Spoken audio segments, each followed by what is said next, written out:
Welcome back to another episode of Trash Talk. I'm Jon-Bernard. This is where we bring you all the fight news from around the world. This week we have a very special guest, 2-0 now in the UFC, our very own Aussie from Perth, Quillan Salkilld. Quillan, mate, thank you for jumping on, coming off a high. How's the body feeling and how have you been after the recent win?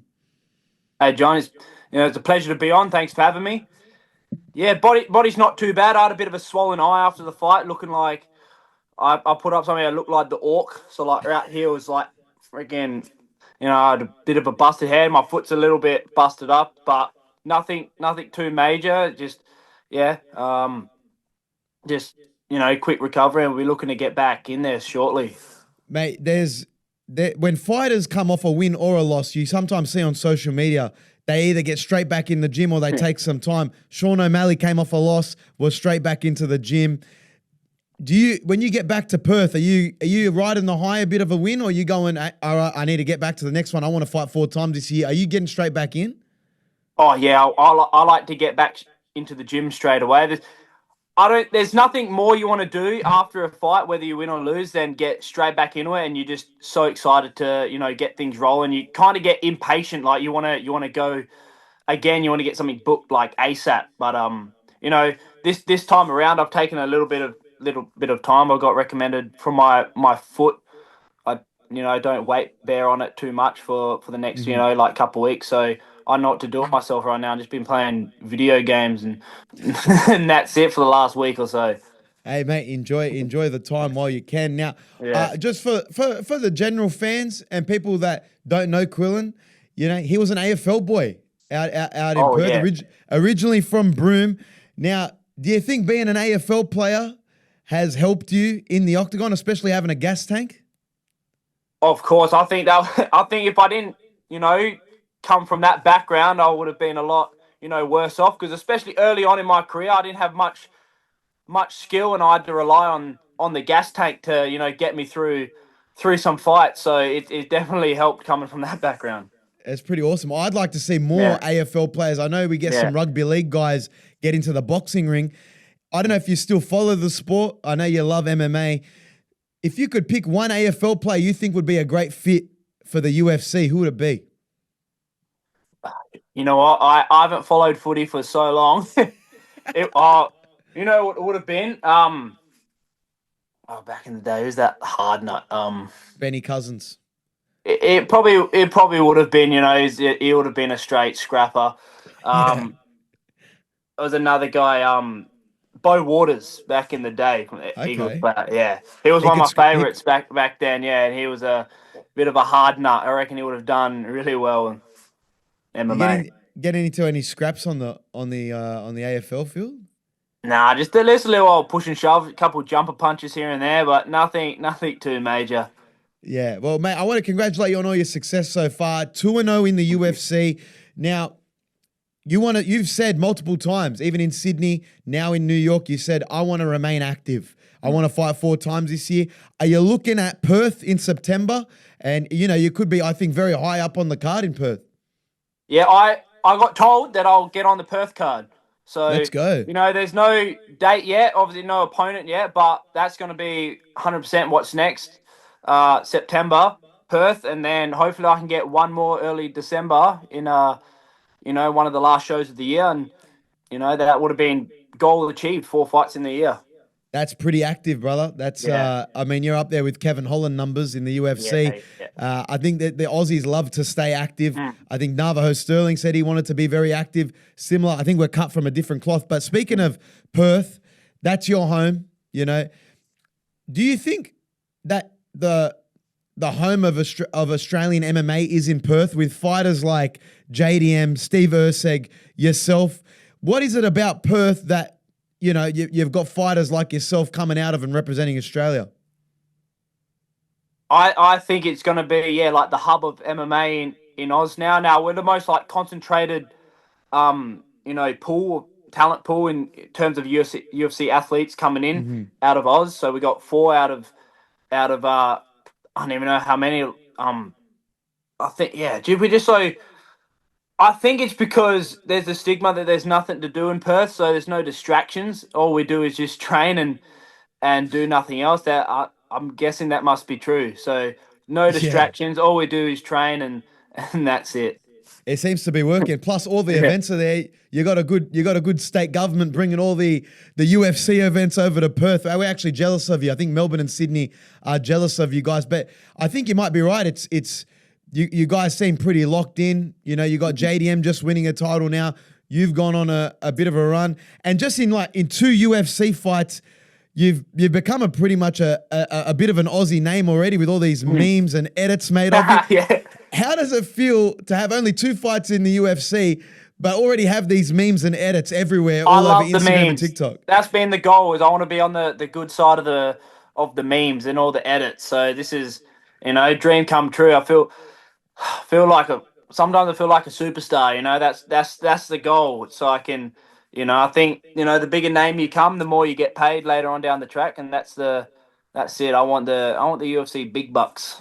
100%. That's awesome to see. And were you surprised about how quick fans have gotten around you? I mean, like I said, only 2 fights, and there's these hilarious memes online. There's these, after your first fight, the 19-second or the call center meme that went around. Were you surprised how quick people have taken a liking to you? I am actually. I think it's just because who they've matched me with, where they've come from, and then just the memes attached to it. It's just helped me. They set me up with a layup, and now I've got to boom just from that, mainly from the memes. So after I fought in Sydney against Anshul, they'd known not me, but they known the fact that Anshul lost. There's more memes about Anshul losing rather than me winning in that sense. So I don't know. But I'm on the good side of the memes. As long as I stay on the right side, I'm happy. Yeah, I mean, I want to get your thoughts on the recent one, actually, that's kind of been blowing up. It's like you beat Anshul, you beat this Indian fighter, then you beat another ethnicity, and now there's the memes of okay, let's give him a Dagestani fighter. Is that what you want next? You just want to speed run all the ethnicities in the UFC? I'm speed running. I'm going to be the next Drew Dober. That's what they say. The minority killer. That's what they're calling me right now. Bloody hell, But of course. It's funny to see. Do you have a favorite meme or a favorite edit you've seen? Oh, it'd be all the one. There was one, but I don't know if I could. I could say it's a bit rude, but all the ones with Anshul, they're pretty funny. They're hilarious. Yeah, that's fair. That's fair. Now I know Indian MMA fans can be a bit crazy. They like to spam comment sections. They like to get behind their guys. What's been the toughest? Or what's been some of the biggest shit talk from the Indian MMA fans?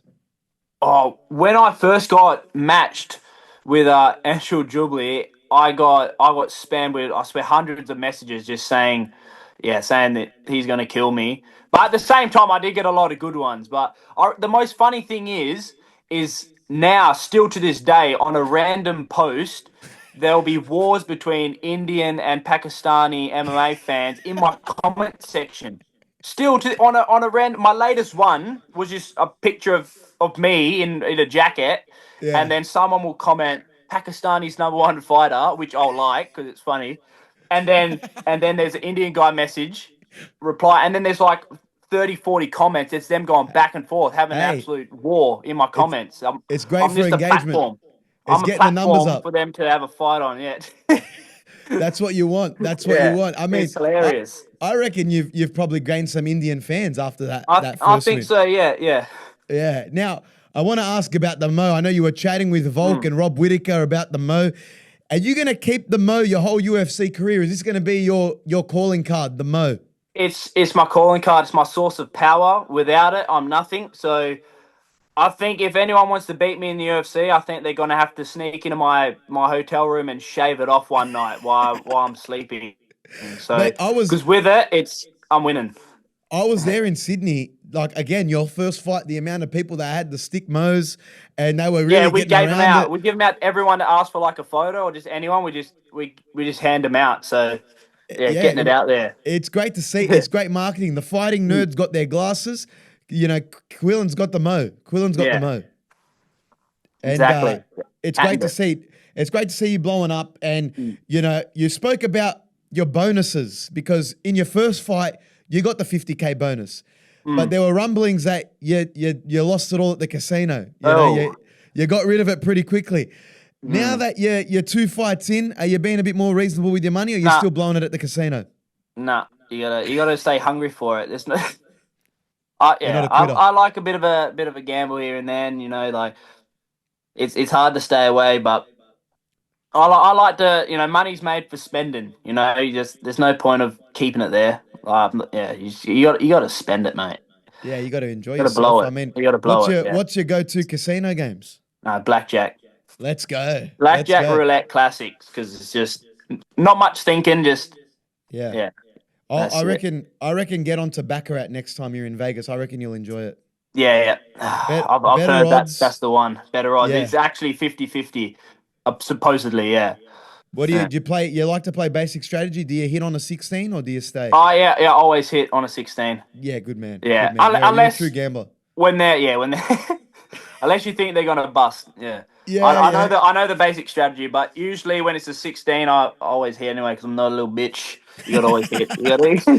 Well, yeah, there was probably no casinos in New York. So what did you do what did you do to celebrate the win after UFC 316?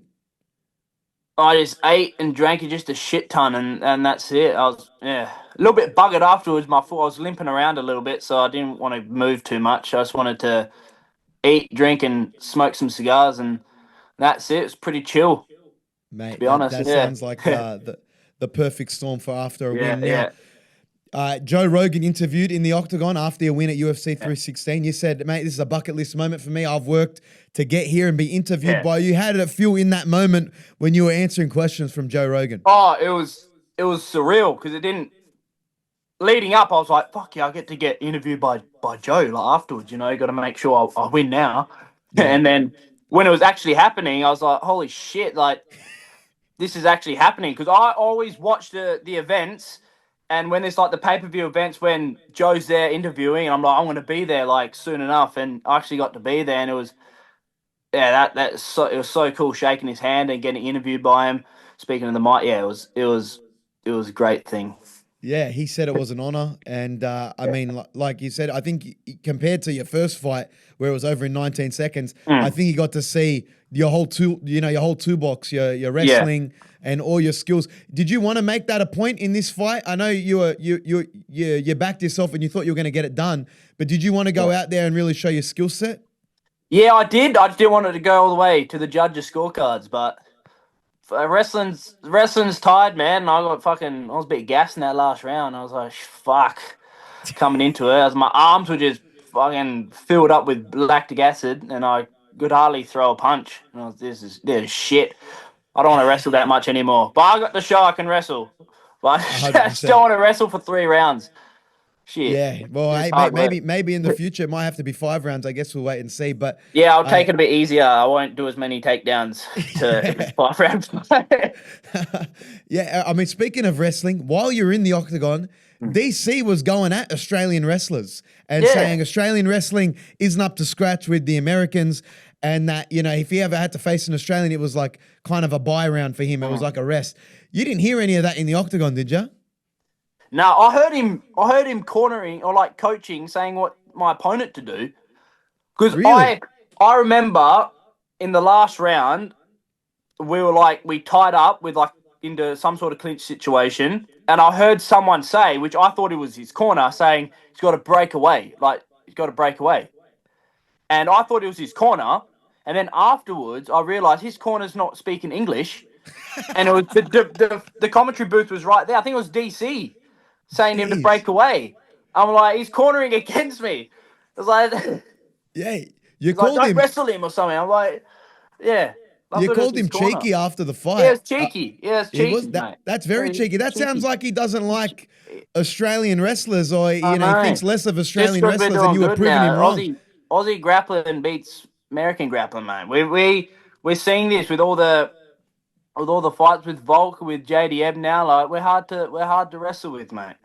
I mean, Bo Nickel kind of took a loss as well. It didn't look. It hasn't been the best for American grapplers. We can definitely say that. Do you think now DC might shut his mouth and not go too hard on the Aussie wrestlers after your performance? Maybe he should corner me next time in there.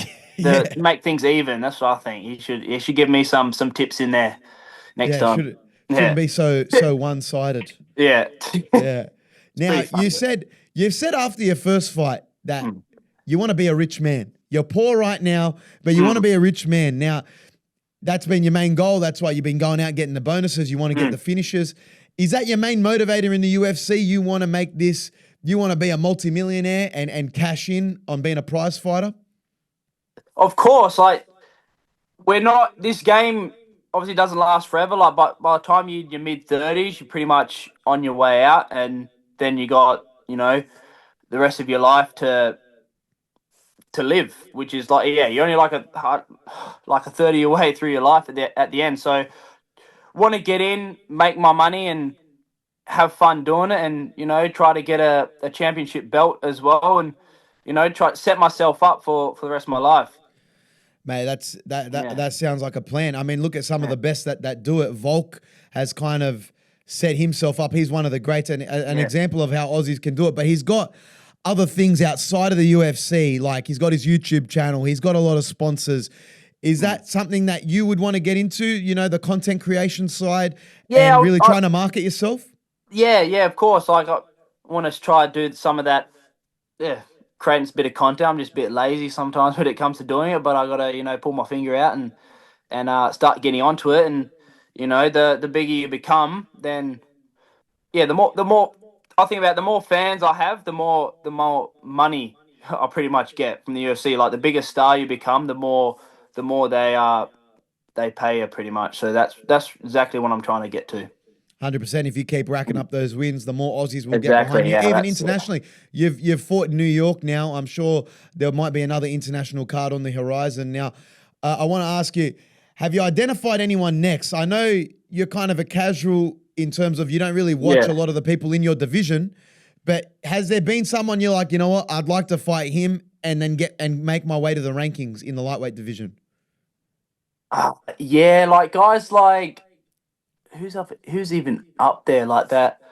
I've said guys like Rulfi or like Grant Dawson, like guys like that, but they're like kind of creeping their way up into like to the top 15 right now. So I'm guessing I'll need another one or two before I actually get to face them. But at the moment I just take whoever, and then probably in like another two more fights, then there'll be actually some names that I can actually call out, and there would be like a real like possibility to be matched up with.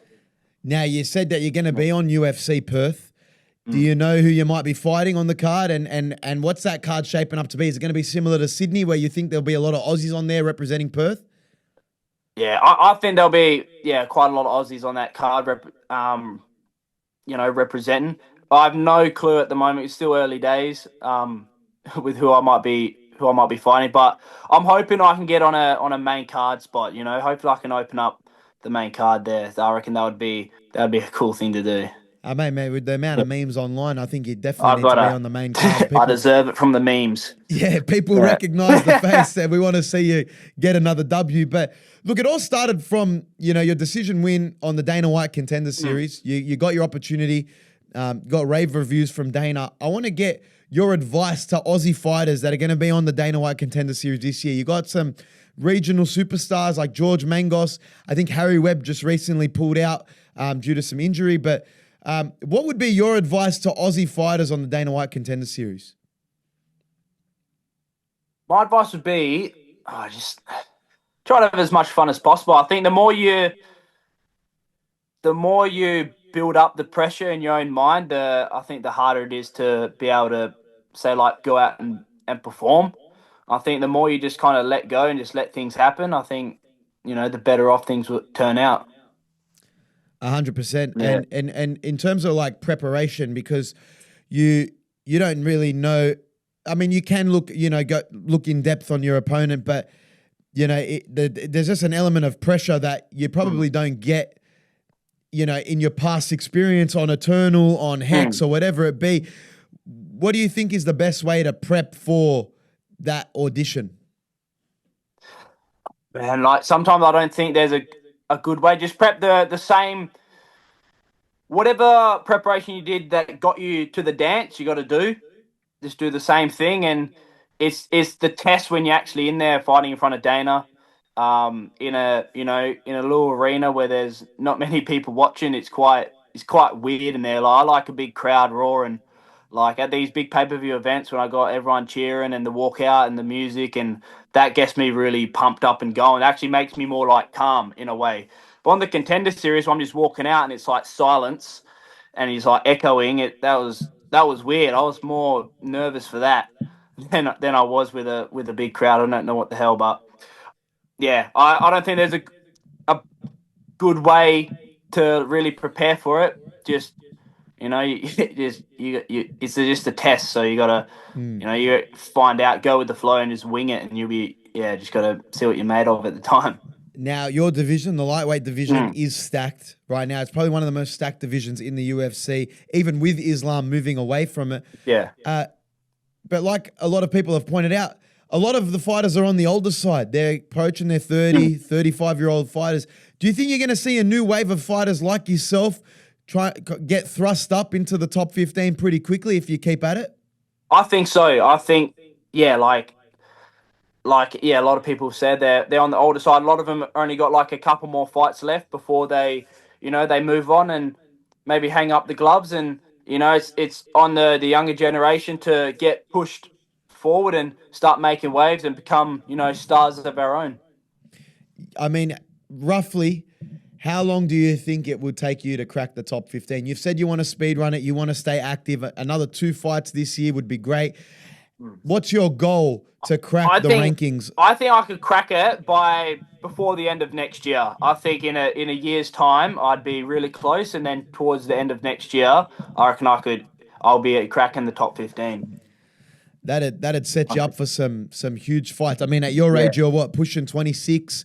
And by the coming end of into next my year, prime, mate. The late 20s. That's the prime. The second half of the 20s. That's what you want to hear. That's what you want to hear. Now, with Ilia Topuria facing Charles Oliveira, UFC 317, it's your division. I want to get your thoughts. Who do you think wins that fight? Yeah. I think a lot of people are sleeping on Charles. Like, everyone's saying that Ilia's just gonna, smoke him, but I think with the size difference and I think Charles is the most dangerous fighter in my division. Just he can finish the fight anywhere it goes. He's got so many tools in the toolbox. You don't know what the fuck he's gonna throw at you. So I'm gonna lean more towards Charles getting it done via underdog, and gonna surprise everyone. You're right, mate. He's a heavy outsider. As a gambling man, I think you're going to take the value there. I'm planning to cash in big. Good on you. Good on you. Now, I want to ask you some rapid fire questions. I want your thoughts on these UFC scenarios. Now, Conor McGregor, he was just seen today punching on in a nightclub. At least it looks like he's trying to stay active. Do you ever think we see him back in the octagon? Honestly, I don't. I think it's done now. Yeah, it's too far gone. And I've seen that video. I don't even know why he hit the guy. It just looked like he just randomly just fucking hit him. Hey, like, unless I missed something before, but the clip I seen was just they're just dancing or whatever, and then he just fucking whacked him, and it's like twice. I don't know what the fuck. I mean, yeah, it's like I think Michael Chandler would have liked to be in that situation, at least inside the octagon almost a year ago. It's crazy to think that he was headlining International Fight Week and we still haven't seen him. But I think you're right. It might be dead in the water. But again, next rapid fire question. Now, I'm sure you saw, I don't know if it was a flop or not, but the acting from Rodolfo Bilardo versus Paul Craig. Do you think he was legitimately knocked out, or was it a flop? Nah, that was a flop. Hey, I mean, he fooled the ref. I don't know. I wasn't there, but from the clip I seen, it looked pretty funny. Like, I think that's only ever been done in like basketball and people trying to get a penalty in rugby league. But yeah, milking in the UFC is tough to do. Yeah, he's milked himself. He's milked himself twice his purse now, so he got double money just from a little bit of acting skills. Like, that's pretty good. Yeah, you might have to take some acting lessons, mate. It might be useful in the future. Might be useful. You never know when you're going to need it. Now, next rapid fire one, UFC versus Eternal. Now, have you felt a jump in the quality and kind of like professionalism of fighters? You know what? Like it's just the organization because it's a lot more big and there's a lot more money to throw around. Obviously, everything's going to be a lot more, professional and to the point. But fighters themselves, like on the local scene, everyone's goal is to get to the UFC. So everyone's as professional as you can get on the, in terms of the fighters on the local scene versus, versus internationally. Like, if not, it's the same. It's definitely the same. But sometimes the international fighters that like might be a bit more like clueless, a bit more like less professional. But I think it's on par with the athletes. That's great to hear. I mean, that's why maybe the Aussie scene is so strong right now. And I want to ask you about Don Marfan, who you beat twice in Eternal. Now, he's coming through the road to the UFC.